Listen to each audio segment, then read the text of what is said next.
Exercise Global Medic began August 5th at Fort McCoy, Wisconsin. Global Medic is an exercise run by the Medical Readiness Training Command and is part of the 84th Training Command's bigger combat support training exercise, 86-17-02, which contains several joint service and multinational exercises like Patriot Warrior and Diamond Saber. For Global Medic, MRTC provides observer coach trainers and live role players and mannequins covered with Hollywood-like moulage wounds to ensure the patient encounters for the participating units are as realistic as possible.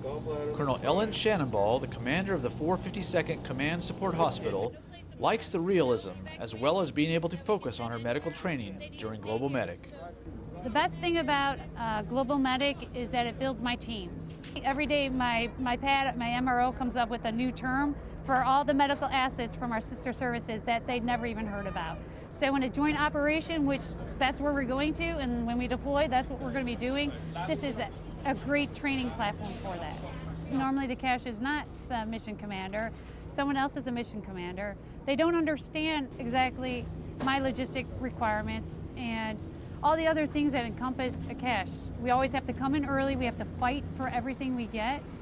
The difference is that I don't have those distractors.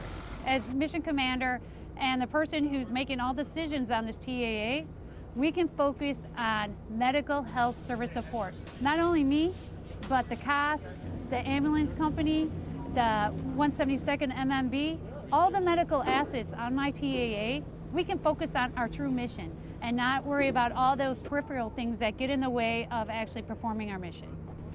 Approximately 12,000 service members from over 170 different units arrived at Fort McCoy and began preparations for their portion of CSTX 86-17-02.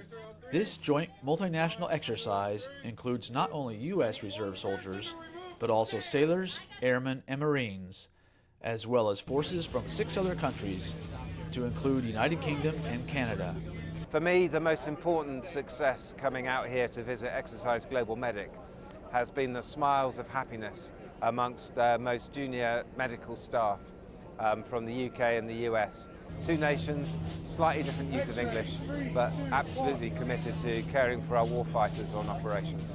What's really important is to keep this drumbeat of working together going so that when we deploy again in major coalition operations, from the most junior medic all the way up to the most senior general, we understand each other's medical services and how to work closely together. Several distinguished visitors witnessed Global Medic firsthand to better understand the complexities of the exercise and how it positively affects readiness for the over 2,800 personnel participating in the exercise.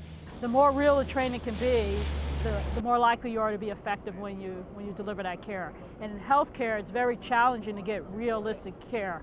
Right? It's not just about the injury, it's about how you respond when you're in that environment dealing with the injury. And so if we can take that young medic that we put so much on their back and get them ready to go out and do what they need to do, we're doing the right thing for not just the patient, but also our medics.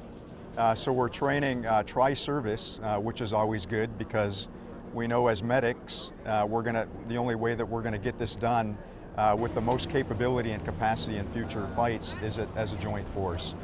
But no, this is absolutely fantastic. We understand that about 56% of our medical capability in future warfighting endeavors will be made up by our reserve or guard components. I'm deeply impressed on how big this exercise is and how many facets and details are really covered by this exercise.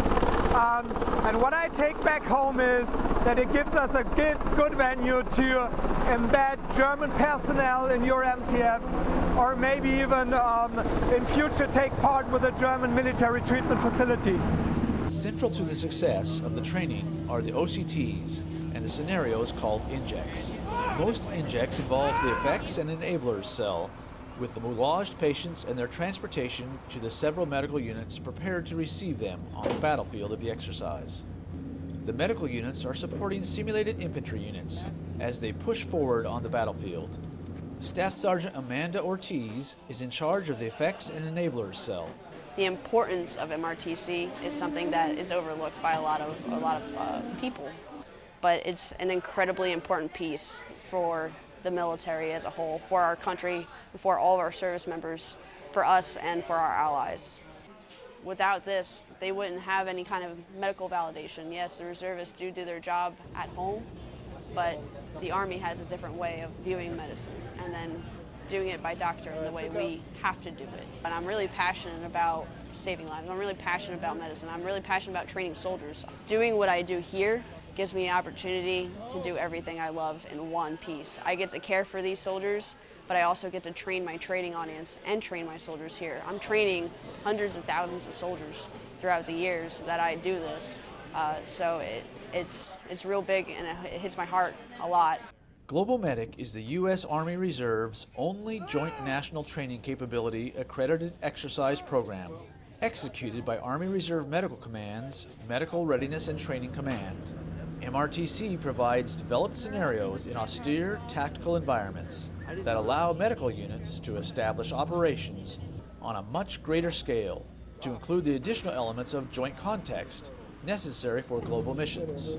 Reporting from Fort McCoy, Wisconsin, for Army Reserve Medical Command, I'm Sergeant First Class Kenny Scott.